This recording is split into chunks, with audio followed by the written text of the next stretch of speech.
Adversity does not ask who you want to be. It asks who you believe you already are. Most people allow early moments to define their ceiling. A mistake becomes an identity. A failure becomes a forecast. A setback becomes permission to doubt. But greatness has never been shaped by circumstance. It has always been shaped by decision. Before the world knew Kobe Bryant as an icon, before the championships, before the mythology, there was resistance. There was impatience. There was rejection. There was silence. Kobe entered the league young. Talented, yes, but unproven. He was not handed a starting role. He was not trusted immediately. He was forced to wait, and waiting is where most people begin to shrink. Because when opportunity is delayed, the mind begins to negotiate with doubt. But Kobe did not negotiate. He observed, he absorbed, and he decided. Then came the moment that breaks most athletes. In the final games of his rookie season, with the pressure rising and expectations watching, he shot multiple airballs, not one, not two, but enough to echo. For many, that moment would become a scar, a label, a permanent memory replayed whenever confidence was required. But Kobe did not interpret the moment as failure. He interpreted it as information. This is where the separation begins, because the mind does not respond to events. It responds to meaning. The same moment that destroys one athlete becomes the foundation of another. Kobe did not ask, "What if I'm not ready?" He asked, "What must I become?" He did not allow public embarrassment to rewrite his private identity. He understood something most people never do. You are not defined by the moment. You are defined by the decision you make after it. Kobe already knew who he was, long before anyone else agreed. This is the essence of the Mamba mentality. Not confidence based on applause, not belief borrowed from results, but identity assumed in advance. The mind operates on assumption. What you assume to be true, you move toward. What you move toward, you eventually manifest. Kobe assumed greatness before it was visible. He assumed discipline before it was praised. He assumed dominance before it was respected. And because the mind follows identity, his actions aligned with that assumption. He trained differently. He studied differently. He endured differently. While others were distracted by perception, he was obsessed with preparation. While others feared mistakes, he welcomed repetition, because failure only holds power when the mind agrees with it. Airballs did not define him. They refined him, not because the shots missed, but because the belief remained intact. This is what most people misunderstand about adversity. Adversity does not arrive to stop you. It arrives to test whether your belief is conditional. If your confidence depends on success, pressure will always control you. But if your confidence is rooted in identity, pressure becomes irrelevant. Kobe did not need permission to believe. He did not wait to be chosen to commit. He did not wait to start to prepare like a starter.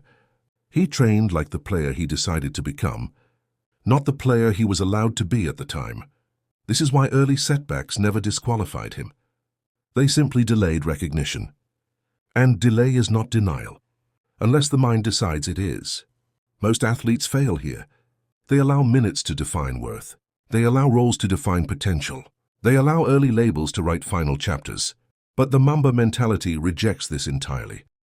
It says, "I am not what I've shown yet. I am not what they see today. I am becoming who I've already decided to be." This mindset is not loud. It is relentless. It does not argue with reality. It outgrows it. Kobe understood that mastery is not emotional. It is intentional.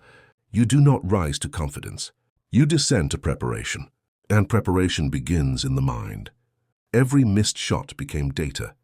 Every bench moment became fuel. Every doubt became a reminder, not of weakness, but of direction. The mind, when disciplined, uses adversity as alignment.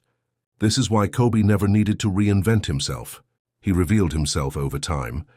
The player the world eventually celebrated was the same player he had already committed to being, long before the spotlight caught up.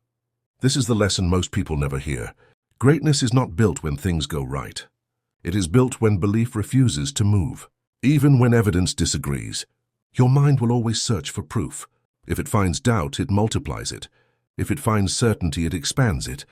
Kobe fed certainty, not optimism, not hope. Certainty. Certainty that work would close the gap. Certainty that discipline would compound. Certainty that identity would override circumstance. This is why he didn't fold under pressure. Pressure had already been rehearsed mentally. This is why he didn't retreat after failure. Failure had already been redefined. This is the mental edge. It is not about avoiding adversity. It is about assigning it purpose.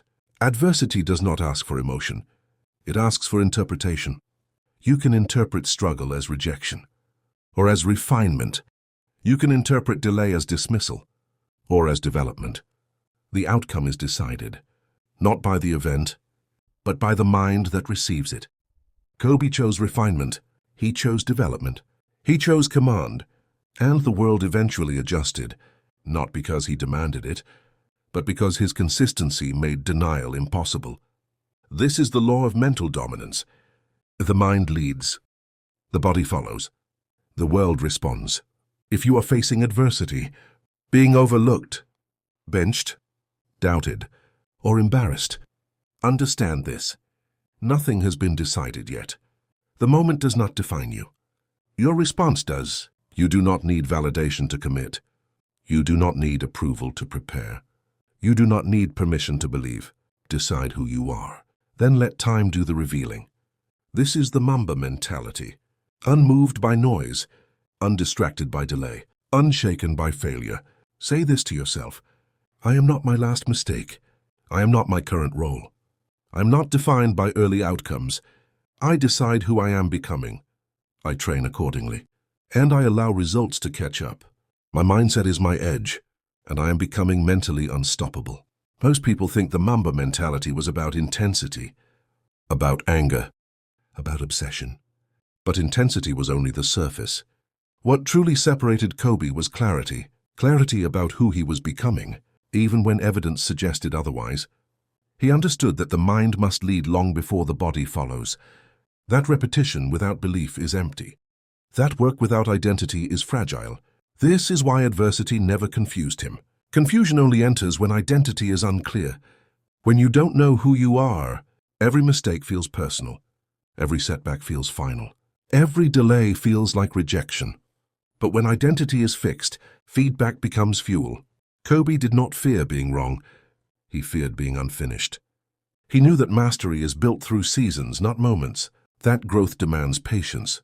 That belief must remain steady while results fluctuate.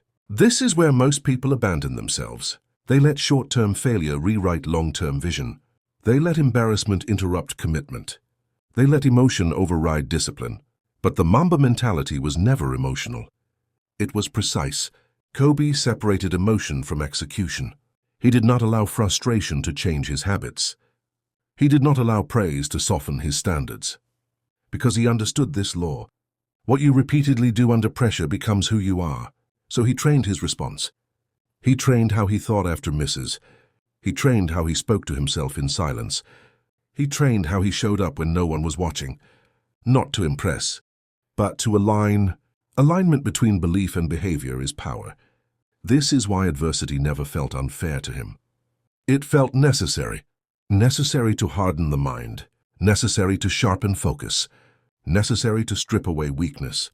Kobe did not chase confidence. He built certainty.